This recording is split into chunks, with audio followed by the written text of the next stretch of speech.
Bonjour, aujourd'hui je vous propose donc un test du lecteur MP3 AGPTEK E02. Commençons par le déballage. La boîte contient donc un lecteur AGPTEK E02,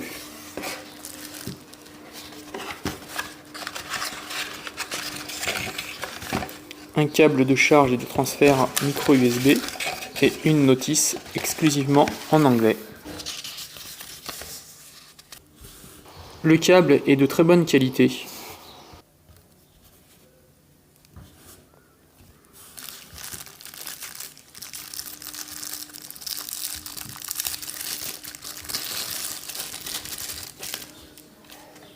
L'appareil est très compact au premier abord. Il possède plutôt de bonnes finitions, un bel écran, un port micro SD pour étendre la capacité de stockage, une prise casque, un bouton slider qui, nous le verrons plus tard, son utilisation,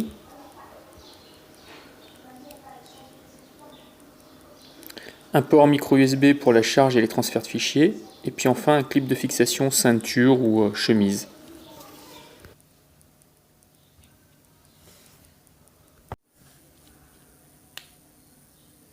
Premier démarrage de l'appareil, donc qui affiche le logo AGPTEK. Le démarrage dure environ 10 secondes et nous arrivons dans un menu comprenant de nombreuses langues, dont le français.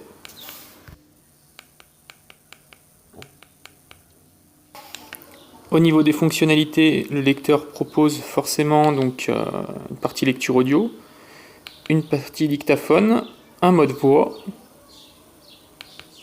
une fonction radio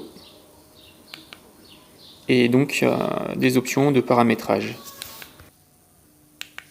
Ces options vous permettront donc de régler l'arrêt automatique, le délai du rétroéclairage de l'écran, de consulter l'utilisation de votre mémoire interne mais également de votre carte SD si vous en avez intégré une, et de vérifier donc la date de la dernière mise à jour de l'appareil, du firmware de l'appareil. Sitôt raccordé via le câble micro USB à un PC,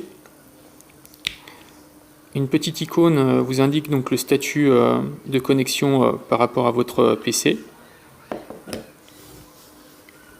Une fenêtre s'ouvre automatiquement sur l'ordinateur et en fait le lecteur est reconnu comme une carte de mémoire. Une deuxième solution s'offre à vous pour étendre les capacités de stockage, c'est d'insérer une carte micro SD qui vous permettra donc d'emmener de partout vos fichiers musicaux avec vous.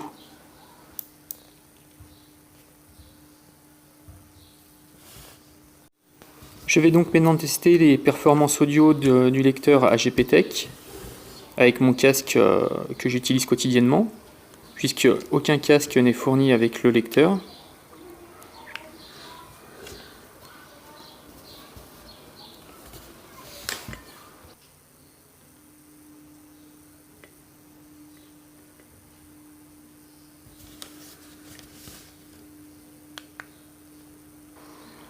Pour mes tests, j'utilise les deux fichiers test qui étaient fournis avec l'appareil et déjà enregistrés sur la mémoire interne.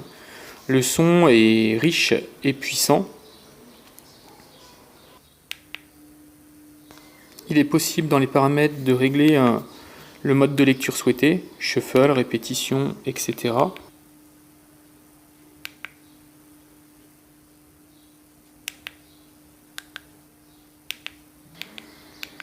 Un égaliseur est également présent.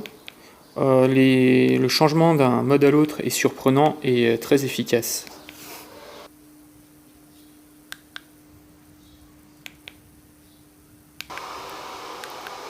Un simple appui sur la touche bas permet de régler le volume en utilisant les touches droite et gauche. Le petit bouton slider donc, que nous avions vu précédemment, appelé Easy, permet de passer d'un mode normal à un mode Easy, où toutes les fonctionnalités seront plus simples. C'est une option intéressante notamment pour confier l'appareil à des enfants.